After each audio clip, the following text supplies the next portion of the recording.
Welcome to Keep the Faith Ministry News.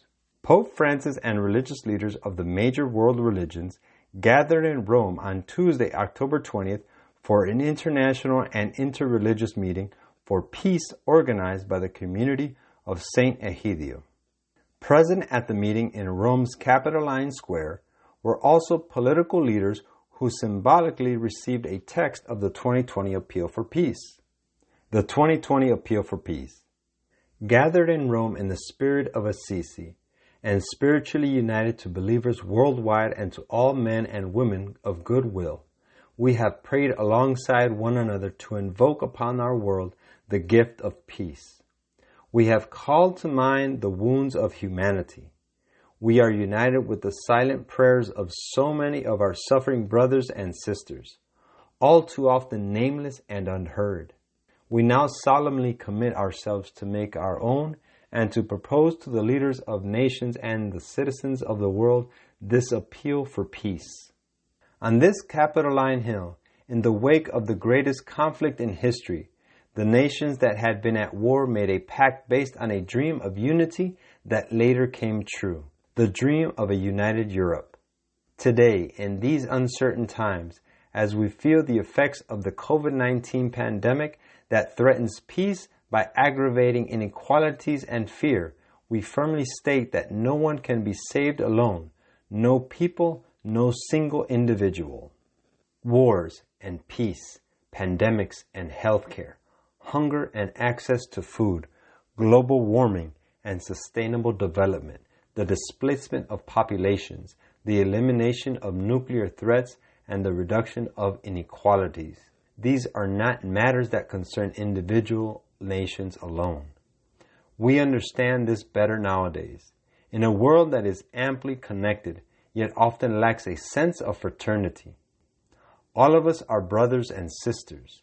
Let us pray to the Most High that, after this time of trial, there may no longer be others, but rather a great we, rich in diversity. The time has come to boldly dream anew that peace is possible, that it is necessary, that a world without war is not utopian. This is why we want to say once more, no more war. Tragically, for many, war once again seems to be one possible means of resolving international disputes. It is not. Before it is too late, we will remind everyone that war always leaves the world worse than it was. War is a failure of politics and of humanity. We appeal to government leaders to reject the language of division, often based on fear and mistrust, and to avoid embarking on paths of no return. Together, let us look at the victims. All too many conflicts are presently in course. To leaders of nations we say, let us work together to create a new architecture of peace.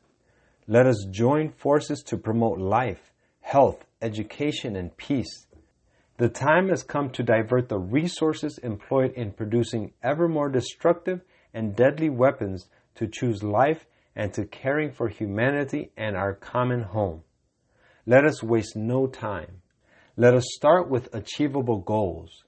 May we immediately unite our efforts to contain the spread of the virus until there is a vaccine that is suitable and available to all.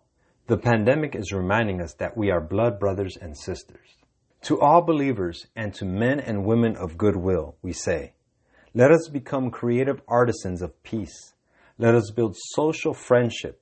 Let us make our own the culture of dialogue. Honest, persistent, and courageous dialogue is the antidote to distrust, division, and violence. Dialogue dismantles at the outset the arguments for war that destroy the fraternity to which our human family is called.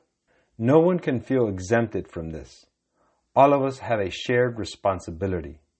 All of us need to forgive and to be forgiven.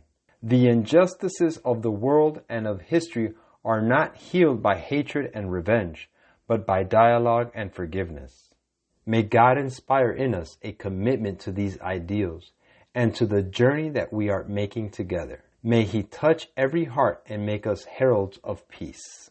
Quote, one of its heads seemed to have a mortal wound, but its mortal wound was healed, and the whole earth marveled as they followed the beast. Revelation 13:3. This is Keep the Faith Ministry News. Thank you for watching.